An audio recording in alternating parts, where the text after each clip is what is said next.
सुबह के 4 बजे थे। सड़क पर ठंडी हवा चल रही थी और एक 14 साल का लड़का सिर पर ईंटों की टोकरी उठाए जा रहा था। लोग उसे मजदूर समझते थे, लेकिन कोई नहीं जानता था कि यही लड़का एक दिन देश की सबसे कठिन परीक्षा पास करने वाला है। उसका नाम था अर्जुन। अर्जुन का जन्म एक बहुत गरीब परिवार में हुआ था।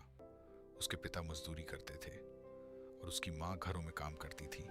घर में इतना पैसा भी नहीं होता था कि हर दिन पेट भर खाना मिल सके।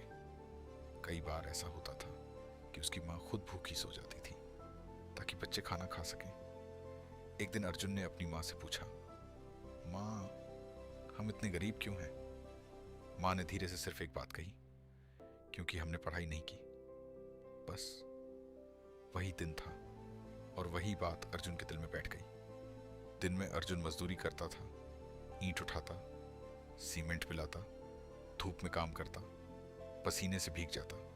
और रात में जब सब सो जाते थे, वह स्ट्रीट लाइट के नीचे बैठकर पढ़ाई करता था।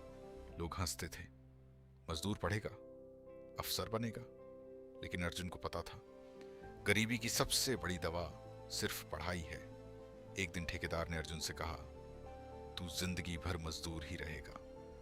उस दिन अर्जुन ने कुछ नहीं कहा, लेकिन उसी रात उसने एक फैसला लिया, अब जिंदगी बदलेगी। अर्जुन ने सरकारी स्कूल से पढ़ाई की, पुरानी किताबें, फटी कॉपियां, कभी बिजली नहीं, कभी खाना नहीं, लेकिन उसने पढ़ाई नहीं छोड़ी। 10वीं पास की, फिर 12वीं पास की, फिर ग्रेजुएशन किया। और एक दिन उसे पता चला, यूपीएससी नाम की एक परीक्षा होती है जो देश की सबसे कठिन परीक्षा मानी जाती है। लोगों ने कहा, यह अमीर लोगों की परीक्षा है, तुमसे नहीं होगा।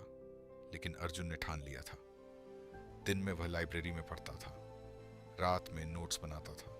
दोस्त नौकरी कर रहे थे, कोई शादी कर रहा था और वह सिर्फ पढ़ रहा था। पहला अटेम्प्ट फेल, दूसरा अटेम्प्ट फेल, तीसरा अटेम्प्ट। इंटरव्यू तक पहुंचा, फिर फेल। उस दिन वह बहुत रोया। उसे लगा शायद लोग सही कहते थे, शायद वह नहीं कर पाएगा। लेकिन तभी उसे माँ की वह बात याद आई, हम गरीब इसलिए हैं क्योंकि हमने पढ़ाई नहीं की। और उसने एक बार फिर कोशिश की। यूपीएससी का रिजल्ट आया। उस दिन अर्जुन के हाथ कांप रहे थे। वह लिस्ट में अपना नाम ढूंढ रहा था और फिर अचानक उसे अपना नाम दिखा, अर्जुन कुमार, IAS। वह वहीं जमीन पर बैठ गया। उसकी आंखों से आंसू निकल रहे थे। उसे मजदूरी वाले दिन याद आ रहे थे, स्ट्रीट लाइट याद आ रही थी, माँ का चेहरा याद आ रहा था। जब वह घर पहुंचा, उसकी माँ ने पूछा, रिजल्ट आया? अर्जुन ने कुछ नहीं कहा, बस अपनी माँ के हाथ में रिजल्ट दे दिया। जब लोगों ने कहा, आपका बेटा कलेक्टर बन गया, तो उसकी माँ रोने लगी। वह बोली, आज हमारी गरीबी हार गई और मेरे बेटे की पढ़ाई जीत गई। याद रखिए, गरीब वह नहीं होता जिसके पास पैसा नहीं होता, गरीब वह होता है जिसके पास सपना नहीं होता। मजदूरी करने वाला लड़का भी देश का अफसर बन सकता है। बस एक चीज चाहिए, हार न मानने की जिद। क्योंकि हालात इंसान को कमजोर नहीं बनाते, हालात ही इंसान को मजबूत बनाते हैं। और इतिहास गवाह है, जो लोग जमीन से उठते हैं वही एक दिन आसमान छूते हैं।